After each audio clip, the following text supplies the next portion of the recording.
할렐루야. 네, 오늘 수요일 저녁에 나오신 여러분의 우리 주님의 축복과 은혜가 함께하기를 간절히 바랍니다.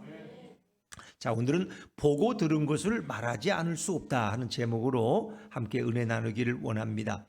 우리는 지난 수요일에 공회원들 앞에서 안진뱅이를 일으킨 사건으로 인해서 베드로와 요한을 붙잡아다가 신문하는 그런 이야기를 묵상을 했습니다. 그들은 베드로와 요한에게 묻습니다. 너희가 무슨 권세와 네 이름으로 이런 일을 행하였느냐?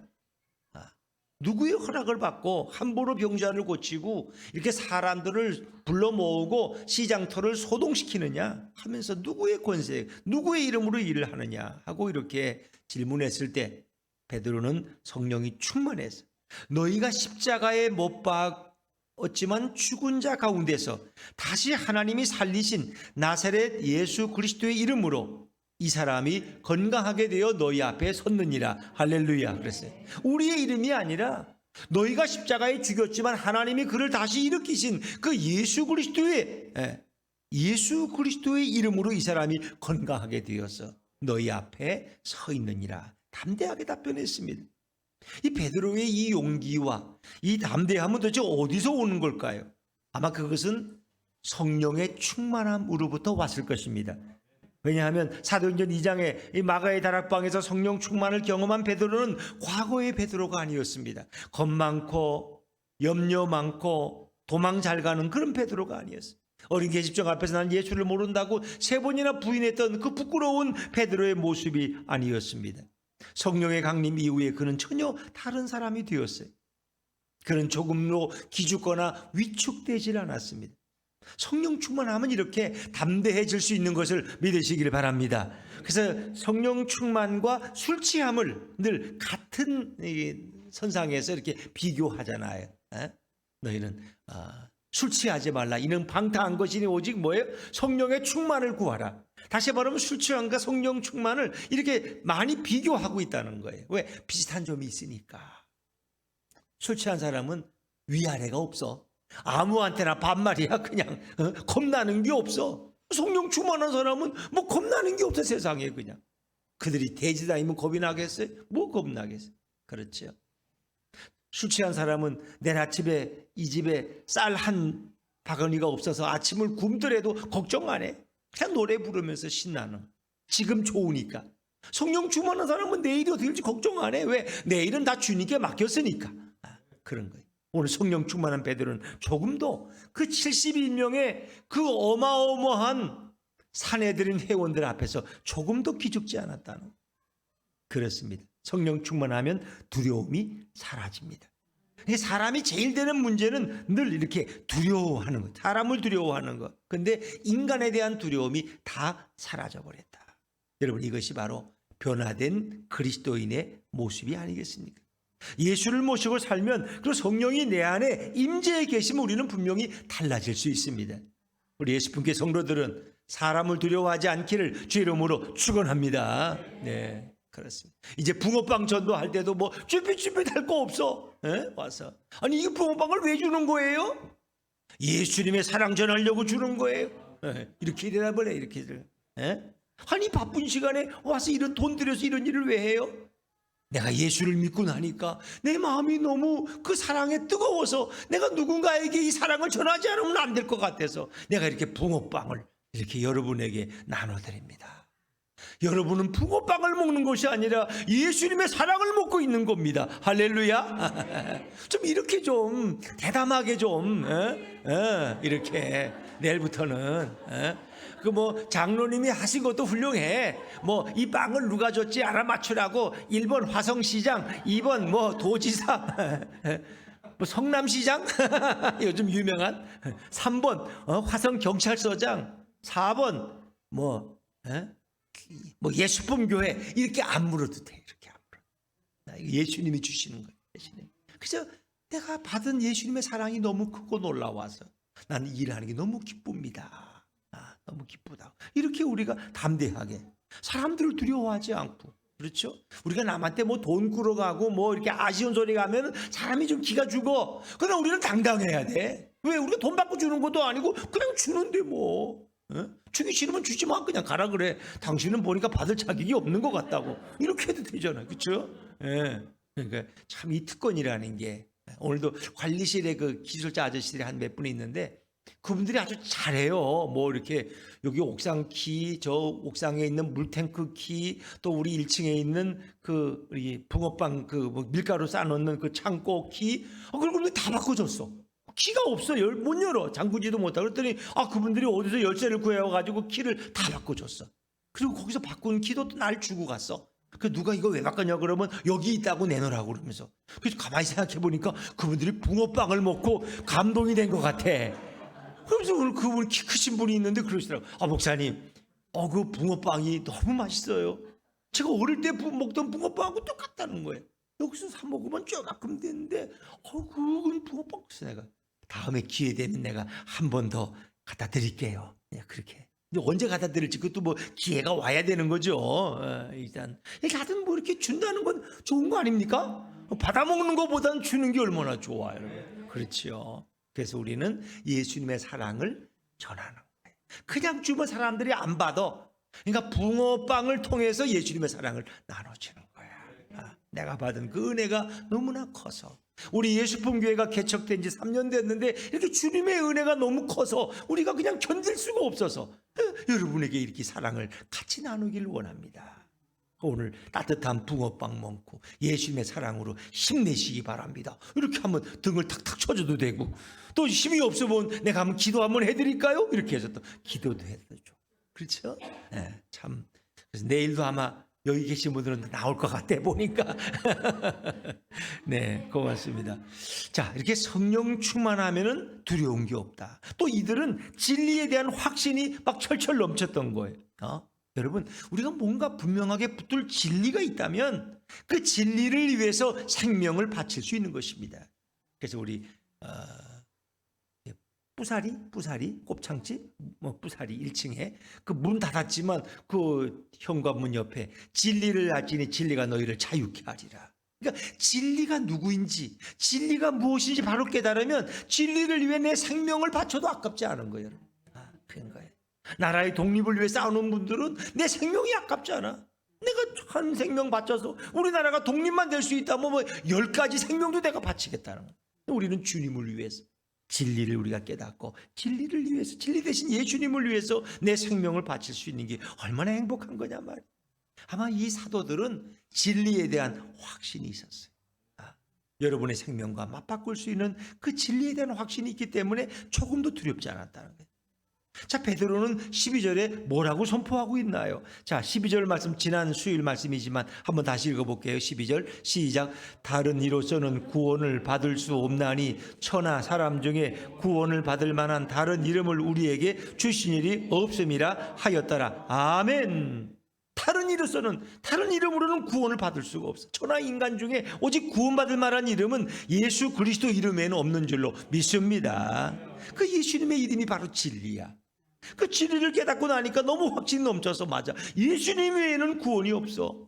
그러니까 진리에 대한 확실히 이제는 조금도 두렵지 않다. 어떤 것도 두렵지 않다는 거예요. 예수 그리스도의 그 보배로운 이름은 사도들이 자신들의 생명과 맞바꿔도 조금도 아깝지 않은 그런 이름, 가치 있는 이름이에요. 저는 여러분들이 그리스도를 위해서 내 모든 것을 드릴 수 있는 결단과 확신 있는 성도가 되기를 주의 이름으로 축원합니다. 네. 자, 베드로의 이 말에 그들은 큰 충격을 받았어요. 그들은 도대체 이 사람들이 누구길래 이렇게 확신 있게 말할 수 있냔 말이야. 사내들인 공회 72명이면은 눈알이 몇 개예요? 142개가 막 그들을 째려보고 있는데도 조금도 기죽지 않는. 자, 우리 13절 말씀 한번 읽어볼까요? 13절입니다. 시작. 그들이 베드로와 요한이 담대하게 말함을 보고 그들을 본래 학문 없는 범인으로 알았다가 이상히 여기며 또 전에 예수와 함께 있던 줄도 알고 그랬습니다. 이들은 큰 충격을 받았어요. 왜? 베드로와 요한이 너무 담대하게 말하는 거 보고 세상에 이럴 수가 있냔 말이야. 저 사람들이 웅변수를 배운 것도 아니고 대학을 나온 사람들도 아닌데 이렇게 담대할 수 있냐는 거예요. 담대하게. 그래서 예전 성경에는 베드로와 요한이 기탄 없이 말함을 보고, 기탄 없이, 그러니까 막히지 않고, 이 말을 지금 새로운 우리 이제 번역 성경에는 담대하게, 여러분의 성경에는 담대하게 말함을 보고 놀랐다. 그러니까 단순히 말을 잘하는 것과 담대하게 말하는 것은 다르다는 것입니다. 어떤 이들은 정말 말을 조리 있게 아주 잘하는 사람들이 있어요. 귀에 쏙쏙 들어오게. 근데 그 말이 굉장히 논리적이라서 아무도 거기 반박하지 못하고 사람들이 설득당할 수 있어요. 그러나 이 담대하게 기탄 없이 말하는 것은 그런 것과는 종류가 다른 거예요. 그것은 성령의 지혜와 확신을 가지고 주저앉고 그리스도의 진리를 담대히 선포하는 것이 바로 오늘 기탄 없이 말한다는 뜻이라는 거예요. 베드로와 요한은 성령이 충만해서 영적 권능을 가지고 기탄 없이 하나님의 복음과 그리스도의 사건을 해석했기 때문에 관원들이 놀라지 않을 수가 없었다는 것입니다. 전 여러분들에게 우리 예수품 성도님들은 정말 이런 성령의 지혜와 권능으로 충만한 분들 되어서 어떤 불신자 앞에 서서도 조금도 주눅들지 않고 담대하게 복음을 전할 수 있는 그런 성도들 되시면 너무 좋겠습니다. 여러분. 우리가 주눅들 필요가 없다는 거예요.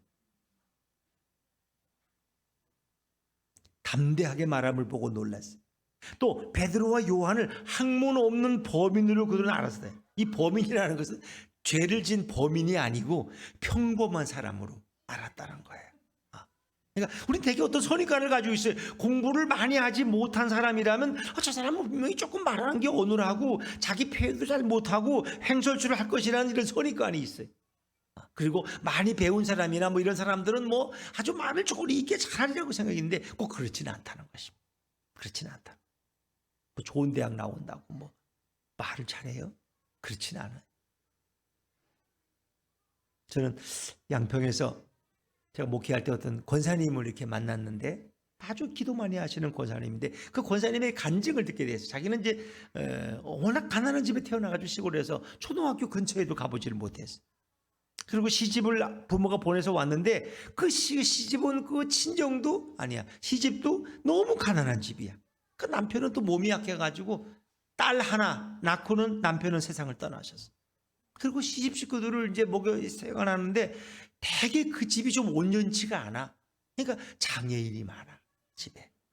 장애인이 그런 집안들 있잖아요. 뭐 눈이 한쪽으로 한 사람 다리가 절고 뭐 이렇게 다 장애인들이야 주로. 그 왜 그런지를 몰라요. 그건 누구도 설명할 수가 없어. 그리고 정신적으로 좀 미숙해 또 이렇게 자기 앞가림을 못해 식구들이 다. 그러니까 이 며느리가 얼마나 이게 부담이 커요 이게. 부담이 큰 거예요. 전혀 생활에 보탬이 안 되고 그분들을 돌보는 것도 보통이 아니고 또 대식구를 섬겨야 되는데 그게 뭐 이루 말할 수가 없는 것도 너무 힘들고 어려워 죽고 싶을 때가 한두 번이 아니에요. 그러다 보니까 이제 자기 일하러 갔다 오고 새벽에 일하는 집 가면 꼭 교회에서 교인들이 새벽에 불 켜놓고 찬송 부르고 기도. 그게 너무 부러운 거야. 그 찬송 소리를 들으면 너무 그게 은혜롭고 그러니까 자기가 그 전도를 받고 거부하지 않고 그 시골 교회 가게 돼요. 이 시골 교회 가서 그분이 사실은 까막눈이야. 초등학교를 안 갔으니까 찬송을 부르고 성경을 읽다가 말씀을 깨우치게 됐어요. 이제 글씨를 알게 된 거야. 글씨를 알고 이제 글을 읽게 됐어. 근데 뭐 집안 살림은 나아지지가 않았어요. 뭐 그렇게 죽도록 일해도 남자가 없으니까 혼자 일해가지고 무슨 그 대식구를 먹여 살려요. 이거 불가능한 거예요. 이러다간 우리 딸 하나 이거 굶어 죽이기 똑같아. 그래서 한편은 좀 어렵지만 그 모든 것들 다 뒤로 하고 그리고 자기는 딸 하나만 데리고 그 이제 양평읍 시내로 나온 거야. 시내. 양평은 좀 그래도 시골하고는 좀 나니까 그래도 여기 와야 벌어먹고 좀 일도 하고 생활해. 근데 이 집이 없잖아. 아무것도 없이 보따리 하나 가지고 왔으니까. 근데 자기가 교회를 다녔기 때문에 교회가 있으니까 양평읍에 교회 가서 나는 사실 이러이러해서 이렇게 양평읍에 아무 준비도 없이 나왔는데 혹시 여기 교회 방이 하나 창고도 조리 하나만 있으면 나를 그거 좀 잠만 자게 해주면 내가 이 교회 청소를 다 하겠습니다. 그러니까 이 집은 하면 예전에 사찰 관리지가 사찰 집사라 그러죠. 그래서 이 교회 문을 다 잠그고 새벽에 불을 켜고 문 열고 청소하고 뭐 이런 걸 다 하겠다는 거예요. 그거 뭐 그 교회에서도 손해보고 어차피 방 하나 창고 같은 방 하나 비어 있는데 거기 쓰시라고 식구도 단란하고 딸 하나 데리고 왔으니까 남편도 없고. 그래서 이제 그렇게 거기 있으면서 교회에서 신앙생활을 더 열심히 하고 교회를 열심히 해. 그러다 보니까 교회에 이제 이게 꽃꽂이를 하잖아요. 꽃꽂이. 예? 이제 그때도 예전에도 꽃꽂이가 있었죠. 꽃꽂이라는 거 보고 이제 옆에서 배우는 꽃꽂이 이제 하는 그 집사님들이 계시고 옆에서 보고 도와주면서 나도 좀 꽃꽂이를 배워야 되겠다. 꽃꽂이를 배웠어요. 그리고 그분이 조금 이제 생활이 안정되니까 이제 이런 집을 조그만 걸 하나 가게를 얻어가지고 꽃집을 했어, 꽃집을. 근데 꽃집이 잘 되는 거야, 그 생각이. 하나님이 축복하셔서 그 꽃집이 잘 되고 생활에 어려움이 없게 되고 이제 이렇게 살만하게 됐어. 그런데 그분 간증이 지금부터 한 50년 전 얘기야. 그 옛날에 이제 교회를 건축을 해야 되는데 교회는 작정을 하잖아요. 부흥 강사 오셔서 작정하고. 근데 작정을 했는데 작정을 안 해. 다 눈치만 보고. 지금도 그렇지만 그때는 더 했지. 돈이 없을 때니까. 근데 돈 많은 장로님도 작정을 잘 안 해. 근데 자기가 세상에 집이 없어가지고 교회 뒷방에 살다가 나간 자기가, 남편도 없이 딸 하나 데리고 사는 자기가 100만 원을 작정을 했어요. 그러니까 그때 100만 원은 굉장히 큰 거야. 그러니까 지금으로 보자면 한 2, 3억이라고 생각하시면 될 것 같아 아마. 근데 그 돈 많은 장로님도 100만 원을 작정을 못했어. 그 교회 자기가 제일 많이 한 거야. 그랬더니 또 손가락질 하는 거야. 뭐 작정만 하면 되나? 돈을 내야지. 응? 지금까지 어떻게 100만 원을 헌금을 해? 그러니까 다 비웃는 거야. 장로님도 돈 많은 부자 장로님도 50만 원밖에 못 했는데 이렇게. 근데 정말 하나님이 그 하원을 얼마나 축복하시는지 100만 원을 다 헌금하고도 남아서 집도 사고 가게도 사고 할렐루야. 아이 참 놀라운 일이에요. 그리고 지금도 그 드보라 하원이야 이름이. 드보라 성경이 나오는 이름 아닙니까? 드보라 사사 이름. 근데 지금도 드보라 하원이 양평이 제일 큰 하원이. 그 딸이 한금난 권사님 이제 권사가 됐어. 그게 이제 저희 이렇게 뭐 할 때 뭐 다른 데 이렇게 해보니까 뭘 적는 게 많고 뭘 축하 하나 보내고 조 하나 보내면 아주 복잡해 죽겠어. 그냥 인터넷에 뭘 다 적으래. 그래서 그냥 권사님한테 그냥 이렇게 문자 하나 보면 알아서 보내 그냥 이렇게. 그리고 잘해줘 보내. 한 5만 원짜리 보내도 아주 풍성하게 좋은 걸로 이렇게 자기가 하니까. 근데 이제 아들도 같이 엄마를 도와주는데 아주 양평에서 그냥 제일 큰 하원을 이렇게 하고 있어요. 할렐루야죠. 참 어머니가 그렇게 그분이 기도를 많이 하는 참 그분이. 그래서 그분이 그 교회 옆에 양주장이 있는데 자기는 양주장 땅을 교회가 주차장을 써야 된다고 늘 그렇게 기도하셨어. 근데 그 기도가 다 이루어져 가지고 제가 있을 때 1000평을 사서 이제 100만 원씩 그래서 10억인가 뭐 10억인가 줘서 1000평을 샀고 그다음에 제 다음에 오신 목사님도 1000평을 사 2000평 주차장을 그래서 양평읍에 만들어 놓으니까 얼마나 크겠어요 그게. 그 양평교회가 많이 부흥되고 양평에 또 그 후에 전철이 들어오고 양평이 참 많이 부흥됐죠. 그 교회가 양평군에서는 제일 커요. 양평장은 한 1700명 지금 이렇게 회집하는 아주 뭐 통합중 뭐 무슨 감리교 많지만 거기서는 어쨌든 하여튼 기장교단의 그 교회가 제일 역사도 이제 오래됐고 성기사님이 세운 교회인데 근데 그 참 권사님 기도 많은데 제가 이렇게 너무 이제 목회를 열심히 했는지 뭐 이렇게 좀 너무 무리했는지 이렇게 목이 좀 너무 쉬어서 그래서 이제 이 후두에 염증이 생겨서 수술을 할 직전에 이제 왔어요. 그랬더니 그 권사님이 제가 목사님을 위해서 금식하면 기도하겠다고 뭐 3주인가 20일 동안 하여튼 금식하셨어요. 근데 정말 저는 수술을 안 하고 이제 회복이 됐는데 문제는 그 권사님이 목이 쉬어버렸어. 그러고 나서 참 권사님. 근데 그렇게 훌륭하게 섬기시다가 돌아가셨는데 따님이 또 이렇게 권사가 돼서 열심히 봉사. 근데 그분은 초등학교도 안 나온 분. 그리고 제가 이제 있을 때 중등부 수련을 하는데 권사님이 한번 저를 좋아하세요. 목사님, 제가 이 중등부 아이들한테 맞을지 모르지만 제가 살아온 삶이 하도 험난하니까 저 아이들한테 좀 간증할 수 있는 시간을 좀 주시면 제가 그랬다. 그래서 나 조심스러워요. 아이들이 뭐 그 할머니가 나와서 70 넘은 할머니가 나와서 간증하는데 잘 듣겠어요 그게? 그래서 하여튼 권사님 눈치껏 하셔. 한 10분 하다가 애들이 졸고 뭐 딴짓하면 얼른 끝내셔야 돼요. 예, 그래서 그랬더니 권사님이 40분 동안 자기 살아온 신앙의 얘기를 하는데 애들이 졸지도 않고 너무 집중해 듣고 있는 거야. 그래서 우리 아들한테 그 권사님 말씀하는 게 괜찮죠? 그래도 그 참 말씀이 아주 좋던데요 하면서. 그러니까 이게 이 신앙의 사람이라는 것은 이렇게 학벌이 중요한 게 아니야. 성령 충만하고 진리에 대한 확신이 있으면 그분의 삶의 말씀이 다 간증이에요. 왜? 살아온 삶이. 주님의 축복이 아니면 내가 어떻게 이런 자리에 설 수 있는가. 자, 이렇게 이제 정말 이 베드로와 요한이 배우지 못한 평범한 사람들인 줄 아는데 세상에 이런 능력이 있는 간증을 이야기하고 이렇게 선포하는 걸 보고 그들이 놀란 거죠. 그리고 어떻게 신랄한 말이 없는 거야. 도대체 이 사람들 앞에서 도대체 어떻게 될지 모르는 거예요. 참 놀라요.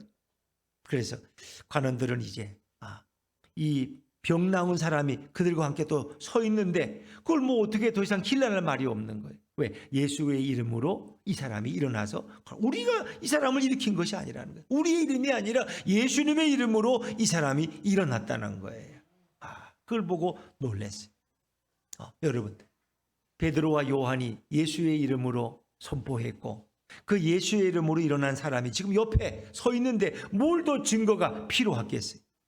그건 변명할 수도 부인할 수 없는 엄격한 사실이었어요.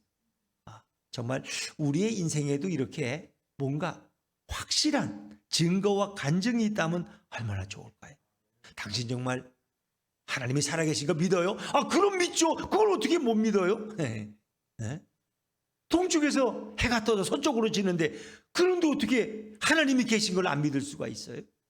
우리는 그 뭔가 내 마음속에 그런 확실한 간증과 어떤 확신이 필요하지 않겠습니까? 왜 많은 사람들이 그리스도를 담대하게 증거하지 못하는가? 왜 능력 있는 삶을 살지 못하는가? 그것은 너무 머리로만, 지식으로만 예수님을 알기 때문에, 내 삶으로, 내 체험으로 예수님을 경험하면 그건 흔들릴 수가 없는 거예요. 흔들릴 수가. 왜? 예수님이 아니면 나는 죽을 인생인데, 예수님이 아니면 나는 여기 있을 수가 없는데, 그렇지 않습니까? 근데 머리로만 아는 거예요. 우리 엄마가 믿는 예수님, 우리 아빠가 믿는 예수님, 난 그런 건 들어보긴 했지만 내가 한 번도 그분을 경험해 본 적이 없다. 여러분 때문에 혹시 방황하던 삶에서 건진받고 구원받은 영혼이 있다면 얼마나 좋을까요? 여러분들의 그 사랑 때문에 그리스도의 사랑을 깨닫고 새로운 삶을 살게 된 그런 증거들이 우리에게 있다면 얼마나 좋을까요? 진정한 신앙은 삶으로 표현돼야 하지 않겠습니까? 아무리 목소리가 크고 영향력이 있어도 아무런 삶의 간증, 사랑의 증거가 없다면 그것은 참으로 불행한 일입니다. 여러분들이 장차 우리가 다 누구든지 예수 그리스도의 심판 앞에, 심판대 앞에, 백보자 앞에 서게 될 때 거기 있는 사람들이 옆에서 바라면서 저분 때문에 내가 오늘 여기 이 천국에 올 수 있었다고 이렇게 간증하는 영혼들이 있다면 얼마나 좋겠습니까? 그러나 반대로 저 사람 때문에 내가 오늘 인생이 이렇게 불쌍하게 되었다는 이런 비난과 고발이 들어온다면 얼마나 안타깝겠어요? 오늘 베드로와 요한은 흔들리지 않는 진리의 확신, 예수님에 대한 그 분명한 체험을 가진 자이기 때문에 두려워하지 않고 담대하게 예수를 선포할 수 있다. 이제 관원들은 고민에 빠졌어요. 또 이 사람들을 또 어떻게 처리해야 될지 모르겠어요. 자, 우리 15절부터 17절까지 15절부터 17절까지 우리 다시 한번 읽어봅니다. 15절부터 17절입니다. 시작. 명하여 공회에서 나가라 하고 서로 의논하여 이르되 이 사람들을 어떻게 할까? 그들로 말미암아 유명한 표적 나타난 것이 예루살렘에 사는 모든 사람에게 알려졌으니 우리도 부인할 수 없는지라. 이것이 민간에 더 퍼지지 못하게 그들을 위협하여 이후에는 이 이름으로 아무에게도 말하지 말게 하자 하고. 아멘. 이후에는 이 이름 누구의 이름이에요? 예수의 이름으로 말하지 못하도록 협박해서 위협을 해서 저들을 풀어주자. 왜? 그들을 구속할 이유가 없는 거야. 그들이 잘못한 거야? 사람을 죽인 것도 아니고 예수 이름으로 장애인을 일으켰는데 그걸 가지고 어떻게 할 수가 없잖아요. 시비를 걸 수가 없어요. 관원들은 더 이상 할 말이 없었어요. 베드로와 요한이 성령 충만해서 예수님을 증거했고 또 그들에게는 부인할 수 없는 능력과 간증이 있었기 때문입니다. 그들은 이제 회유하고 압력을 가하기 시작합니다. 아무에게도 이 사실을 말하지 말라고, 이제 앞으로 조용히 좀 살으라고 타협안을 제시하고 있는 거예요. 얼르고 설러서 이렇게 위협해서 좀 이제 앞으로 예수의 이름으로 좀 말하지도 말고 좀 조용히 있으라고 좀 그런 거예요. 근데 그들은 왜 진리 대신 예수님을 숨기려고 했을까? 왜 베드로와 요한이 제발 예수님에 대한 얘기를 하지 못하도록 그렇게 위협했을까? 왜 그들은 진리에 대해서 대항하려고 했을까? 그것은 그들이 비진리에 서 있었기 때문입니다. 그들이 서 있는 자리는, 공회원들이 서 있는 자리는 비진리야. 진리가 아닌 자리에 그들은 서 있어요. 여러분, 어두움은 빛을 좋아해요, 싫어해요? 어둠은 빛을 싫어해요. 빛이 오면 어둠은 떠나가요. 사라지니까. 이 예배당에 깜깜해. 우리가 스위치를 켜는 순간 빛이 오면 어둠은 있을 곳이 없어. 다 도망가야 돼. 그래서 빛은 곧 예수님이고 빛은 진리예요. 사단의 세력이 어두움의 세력이에요. 예수님이 오시면 사단과 귀신들은 소리 지르면서 도망칠 수밖에 없는 거예요. 자기들은 빛이었기 때문에 빛을 싫어하는 거예요. 부정부패가 많은 사람들은 깨끗한 사람들을 좋아하지 않습니다. 왜? 그들은 나보다 더 정결하고 더 의로우니기 때문에. 자신들이 그들과 함께 있으면 그들의 정결함 때문에 자신의 부패함이 드러나기 때문입니다. 그렇게 사람들은 적당히 타협하고 그렇게 살기를 원하는 것입니다. 또 한 가지는 그 진리가 자신들에게 불이익을 줄까 봐 염려하기 때문입니다. 사람들은 어떤 사실로 인해서 자신의 이익이 없어지고 불이익을 당하게 되면 그것이 진리인 줄 알면서도 의도적으로 거부할 수 있습니다. 때로는 감정적으로 거부하기도 합니다. 기분 나쁘다는 거예요. 그렇지만 옳은가? 여기 이렇게 우리 이제 공직자, 공무원 사회에서도 이렇게 누가 한 사람이 좀 유별나게 그 사람은 법을 따지고 뭐 자기는 아주 청결한 무슨 그런 것처럼 그러면 사람들이 좀 그러지. 그렇게만 살 수 있나 좀 두고 보자. 네가 공무원 생활을 마지막 끝낼 때도 그렇게 나는 정말 불의와 타협하지 않고 아주 정직하게 살았다고 말할 수 있겠냐. 사람들이 이렇게 좀 안 좋은 눈으로 쳐다볼 수 있지요. 오늘 공회원들이 바로 그런 눈으로 베드로와 요한을 쳐다보고 위협하는 거예요. 여러분, 진리와 싸워서 이긴 사람은 아무도 없습니다. 하나님하고 여러분이 싸우지 말기를 주의 이름으로 축원합니다. 진리는 곧 하나님이 예수님이. 하나님하고 싸워서는 안 돼요. 하나님하고 싸워서 이긴 사람은 세상에 어디에도 없었다는 거예요. 어떤 무신론자들이 있지, 뭐 몰테르라든지 사람들, 볼테르라는 사람이 무신론자인데 저기 우리 그 엘리베이터에 보니까 볼테르의 말로 이렇게 명언을 써놔서 내가 있는 곳이 곧 낙원이다 그랬어요. 내가 거기다가 내가 있는 곳이 곧 지옥이다 써주고 싶더라고. 볼테르 예수를 잘 안 믿으니까 지옥 갔을 텐데. 나름 그렇잖아요. 정말 우리는 진리와 싸워서 이겨본 사람. 많은 사람들이 예수가 없다고 하나님이 없다고 그러고 천국이 어디 있냐고. 그들의 말이 용기 있는 말 같지만 그들은 예수를 모르기 때문에 그들은 다 지옥에서 고통당하고 자신들의 삶을 후회하고 있을 거예요. 우리가 그걸 지금 보질 못해서 그런 것이지 그들은 다 후회하고. 그래서 성경은 누가복음 16장에 부자와 나사로의 이야기를 나눠주잖아요. 그것이 어떤 그냥 그런 꿈속의 얘기가 아니라 사람들에게 천국과 지옥을 분명하게 예수님은 말씀해 주고 있는 거예요. 예수님을 모르던 부자는 지옥에 떨어져서 그 고통 가운데 있고 이 땅에서 멸시당했지만은 하나님을 믿던 그 나사로는 아브라함의 품에서 평안함을 누리고 있는 거예요. 사람들은 그걸 모르기 때문에 세상적인 잣대로만 모든 걸 평가해. 여러분, 하나님과 싸워 이긴 사람 없어요. 진리와 싸워서 이겨본 사람도 없어요. 사도 바울도 한때는 자신이 하나님을 제일 잘 믿는다고 생각했어요. 그래서 예수 믿는 사람들을 죽이고 핍박하는 기독교인들을 핍박하는 거고 죽이는 것이 하나님에 대한 충성이라고 생각했어요. 그런데 다메섹 도상에서 그는 깨달았어요.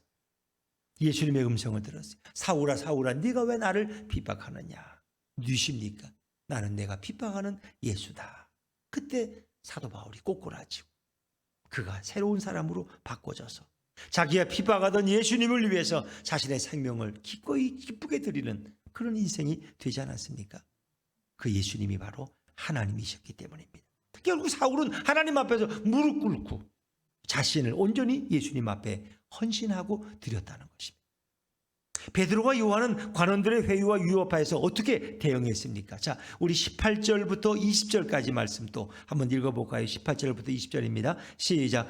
그들을 불러 경고하여 도무지 예수의 이름으로 말하지도 말고 가르치지도 말라 하니 베드로와 요한이 대답하여 이르되 하나님의 말씀을 듣는 것보다 옳은가 판단하라.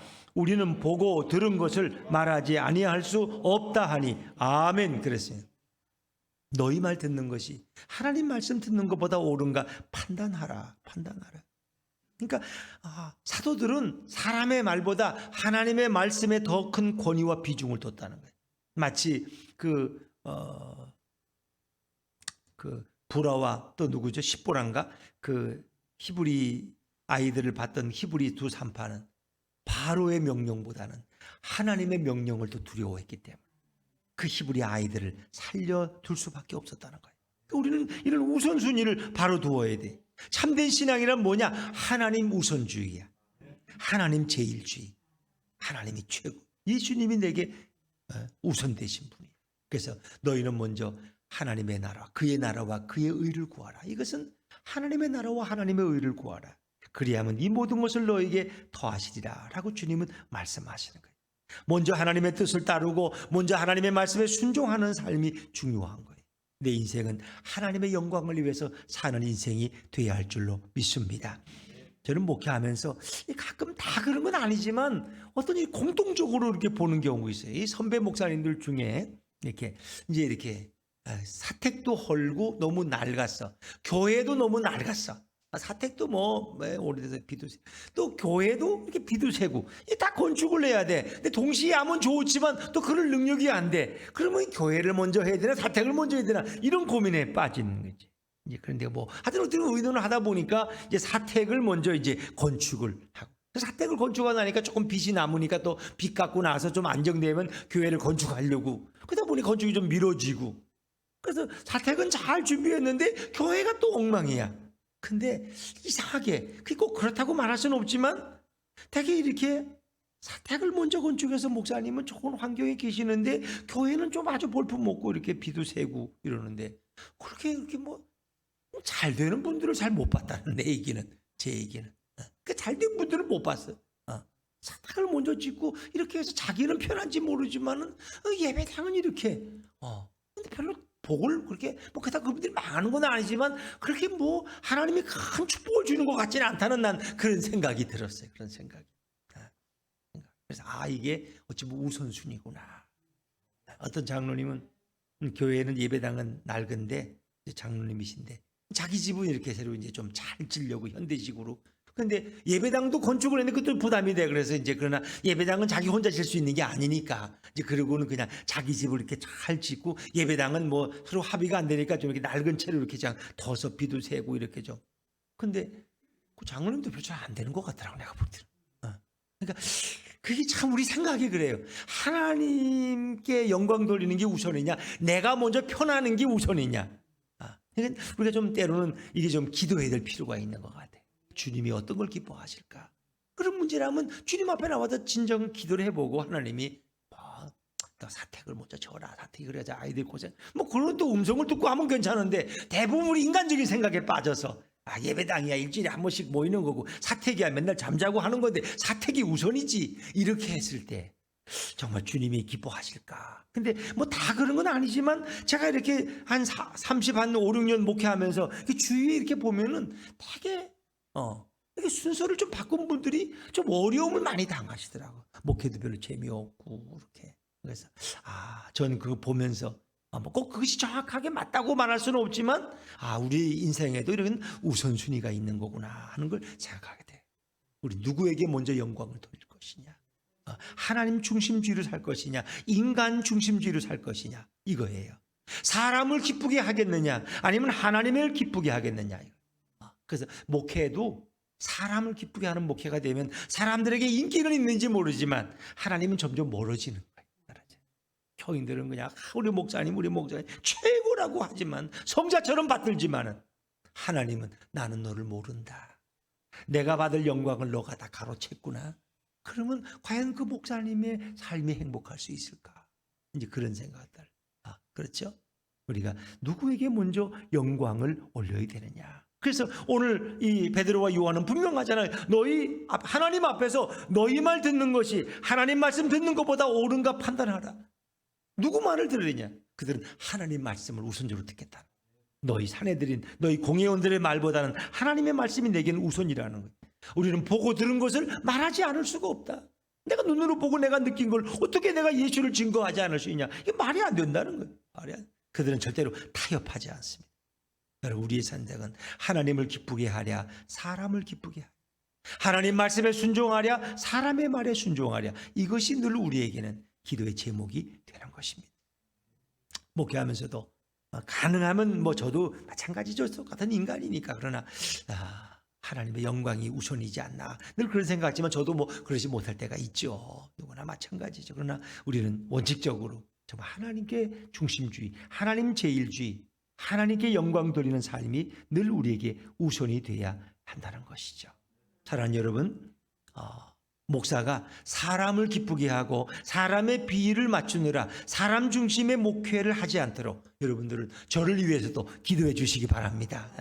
제가 그런 목회자가 되지 않도록, 하나님의 눈치보다 사람의 눈치를 더 보는 그런 나약한 타협적인 목사가 되지 않도록 저를 위해서도 기도해 주시기 바랍니다.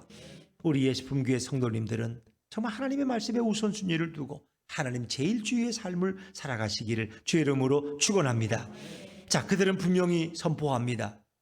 우리는 보고 들은 것을 말하지 않을 수 없다. 자, 20절 말씀을 한 번 더 읽습니다. 20절입니다. 시작.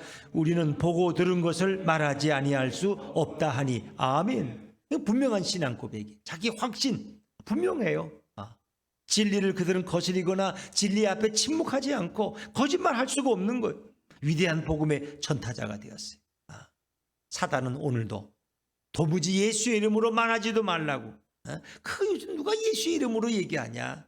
그냥 간접적으로 사랑을 얘기하는 거지. 그것을 굳이 예수님의 사랑이라고 표현할 필요가 있나?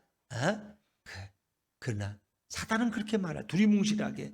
사람들이 예수라는 단어를 싫어한다. 그러니까 예수라는 표현을 쓰지 말아라. 그냥 내가 당신을 사랑해서 이렇게 하는 거라고. 그러나 우리는 아니. 예수님의 사랑을 인간이 사랑하면 얼마나 사랑하겠어. 예수님의 그 크고 넓고 깊은 사랑을 우리가 전할 수 있다면 주님이 얼마나 기뻐하시겠습니까? 사랑하는 여러분, 이제 우리는 우리가 아는 지식을 전하기가 쉬울까? 아니면 내가 체험한, 내가 몸소 겪은 이야기가 하기 쉬울까? 내가 체험한 이야기가 제일 쉬워. 내가 머리로 아는 지식적인 것은 그건 확신이 부족한 거예요. 그러나 우리는 내가 경험한 예수, 내가 만난 예수님, 내게 사랑을 부어주신 그 예수님을 내가 전할 수 있다면 우리 예수님이 얼마나 기뻐하실까? 우리 예수품 교회는 뭐 어찌 보면 3년 동안은 좀 잠잠하게 있었지만은 자꾸 주님께서 이렇게 우리로 하여금 그 예수님의 사랑을 좀 전하게 하나님 말씀하시는 거야. 그렇다고 뭐 우리 예수품 교회에 와오라고 뭐 이렇게 그냥 교인 하나 더 얻으려고 이런 차원이 아니라 그 예수님의 사랑을 누군가에게 전할 수 있는 그런 성도가 되기를 주님은 원하시는 줄로 믿습니다. 그래서 우리가 주님이 우리에게 도구를 줬는데 우리가 그냥 하나 못하니까 그래서 붕어빵을 주신 거야. 붕어빵을 이거 가지고 얘기해라. 이거 가지고 붕어빵 사랑을 전하면서. 그렇습니다. 정말 우리 예수분께 성도님들은 지식으로만 예수를 아는 것이 아니라 체험적으로 예수님을 깊이 만나고 주님의 음성을 듣고 그리고 오늘 나와 함께 계신 예수님에 대한 그 확신이 흔들리지 않았으면 좋겠습니다. 초대교회에 유스틴이라는 그리스도인이 있었는데 로마의 재판장 앞에 그가 끌려갔어요. 그 재판장은 유스틴을 이제 좋아하는 사람인데 그를 살려주고 싶었어요. 유스틴에게 물어요. 정말 너가 천국에 올라가 상급을 받으려고 너 상상하느냐? 너가 지금 죽으면 너 천국 가서 네가 말하는 그 하나님의 상급을 받는다고 상상할 수 있겠느냐? 라고 물었어요. 유스틴이 이렇게 말했습니다. 나는 그렇게 상상하는 것이 아닙니다. 그것을 확실히 알고 또 그렇게 믿습니다. 그런 천국을 확신하고 하나님의 축복과 상급을 그는 조금도 의심하지 않고 확신하고 있는 거예요. 그렇습니다. 우리가 예수님을 잘 알고 예수님을 믿는다면 우린 용기 있는 그리스도인이 될 수 있습니다. 유명한 얘기 있죠. 마틴 루터가 종교개혁을 하다가 교황 앞에 가서 재판을 받아야 돼. 근데 보름수라는 것으로 종교 재판을 갖기 위해서 죽음의 길을 떠나는데 그 당시 종교 재판을 잘못 받으면 화형을 당하고 사형을 당하는 거예요. 이제. 막 기름에 던져서 사람을 죽이기도 하고 아주 무서웠어요 그때는. 그런데 마틴 루터는 참으로 용기 있는 크리스찬의 모습을 보여주었어요. 만약 보름수 법정 지붕의 기와장만큼 그곳에 많은 마귀들이 있다고 하더라도 나는 보름수로 가겠다. 법정 지붕이 얼마나 크겠어요. 거기에 기와장 숫자가 얼마나 많겠어요. 그 기와장 숫자만큼 마귀들이 나를 공격하더라도 나는 보름수로 가겠다. 그런 예수님과 함께 당당하게 가서 자기를 변증하고 종교개혁의 정당성을 교황 앞에 설득하고 이야기했잖아요. 그는 죽지 않았습니다. 그는 거기서 풀려날 수 있었어요. 자, 그러니까 이렇게 당당한 베드로와 요한 앞에서 그들도 어쩔 수가 없었어요. 그들이 결국 뭐라고 말할까요? 21절 말씀입니다. 21절 말씀 시작. 관리들이 백성들 때문에 그들을 어떻게 처벌할지 방법을 찾지 못하고 다시 위협하여 놓아주었으니 이런 모든 사람이 그 된 일을 보고 하나님께 영광을 돌림이라. 아멘. 결국 누구도 이 성령 충만한 사람들을 꺾을 수가 없었다는 거예요. 하는 수 없이 그들을 석방시키고 내어놓고 말았어요. 그 결과 모든 사람이 하나님께 영광을 돌린 줄로 믿습니다. 우리 예수품 교회를 통해서 여러분의 이렇게 사랑의 나눔을 통해서 하나님이 영광을 받으시고 예수님이 영광 받을 수 있다면 얼마나 좋을까요? 적어도 이 부영 아파트 단지에서는 예수님의 이름이 욕을 먹지 않고 사람들 불신자로부터도 영광을 받는 그런 정말 이 5단지가 되고 4단지가 되고 6단지가 되면 좋겠어요. 그건 왜 예수품 교회 성도님들을 통해서 주님이 영광을 받으시는 그런 정말 우리 예수품 교회가 되었으면 좋겠어요. 먹든지 마시든지 무슨 일을 하든지 우리는 뭐예요? 하나님의 영광을 위해서 하라. 하나님의 영광을. 내가 비록 병들고 내가 비록 가난하고 내가 비록 조롱을 받아도 하나님께 영광을 돌릴 수 있다면 얼마나 아름다운 일입니까? 그런 성도의 삶이 훌륭하지 않겠습니까? 교회가 뭐 3만이 모이는 교회, 10만 명이 모이는 교회도 하나님의 영광 다 가리고 말이에요. 그냥 말을 또 이렇게 거짓말을 해가지고 목사님이 분명히 10년에는 세습 안 한다 그러는데 10년 전에는 또 그게 기사가 나가고 방송에 다 나간 게 있는데 지금은 또 떳떳하게 세습을 하는데 요즘 아주 그게 유행이야. 또 직접 세습하면 또 통합책 같은데도 법에 걸리니까 요즘 유행이 뭔지 아세요? 자기가 담임 목사 있을 때 아들을 또 개척해서 내보내. 옆 동네로 또 교인들 좀 떼줘. 거기도 뭐 한 1,000명, 2,000명 모여, 3,000명. 그러면 또 한 2년 있다가 두 교회에 합병식을 해 그냥. 개척한 교회와 본교회가 또 합병 예배를 드려. 그래가지고 개척한 교회 목사님을 담임 목사로. 뭐 그거는 똑같은 거죠. 어차피 그 교회 원로 목사님 아들이 또 세습해 이어나가는 건데. 세상을 놀리는 거야. 그냥 세집을 하든지 그 양심에 걸리면. 그런데 그걸 또 그렇게 무슨 속이는 것도 그렇게 치사하게 속여. 개척을 시켜줬다가 다시 또 교회를 합병시켜가지고 다시 담임 목사를 세우는. 너무 부끄러워. 10만 명이 모이는 교회일수록 하나님의 영광을 더 많이 가래. 그런 교회는 교인이 적어야 되는데 너무 많아서 하나님의 영광을 다 가려. 참 안타까워. 세상에 일반 신문들이, 일반 언론들이 그것을 조롱거리로 삼고 거기에 시위를 하고 비난을 하는. 이래서 결국 자기 자식 하나 담임 목사 후임자로 세우려고 하나님의 영광 다 가리고 예수님의 영광 다 가리고. 얼마나 불행해. 안 그렇습니까? 근데 이제 미국에서는 이 세습을 시켜도 그게 뭐 이렇게 미국 사회 분위기는 별로 문제가 안 돼. 우리나라는 이제 그게 또 예민해. 또 우리나라 속성은 또 그게. 그리고 또 분명히 안 한다고 하고 또 하는 게 더 나쁜 거야. 그럼 전부 또 안 한다는 말 하지 말든지 속이지 말든지. 속여놓고는 또 다시 한단 말이에요. 그리고 또 그 교회가 월세도 못 내는 교회야. 막 교인이 10명도 안 돼가지고 월세도 못 내고 막 쫓겨날 판의 교회야. 그런 교회를 세습화시키면 또 너무 할렐루야야. 그거는 또 그런 교회는 세습 안 시켜. 몇만 명이 모이는 교회. 그 교회 담임 목사가 되면 회장보다 더 대우가 나. 회장보다 더 좋은 차 타고 회장보다 더 많은 월급을 받고. 그런 교회는 서로 자기 자식을 집어넣으려고 해를. 불행한 거예요. 그래서 하나님의 영광을 다 가리는 거예요. 자기가 쌓은 그 많은 노력들과 눈물의 기도가 어디로 가겠어요? 예수님이 보고 계시고 하나님이 듣고 계시는데 누구를 속이겠단 말이에요. 답답하잖아요. 우리는 교회가 크고 작은 것이 중요한 것이 아니라 하나님께 영광 돌리는 그런 성도, 그런 교회가 되어야 할 줄로 믿습니다.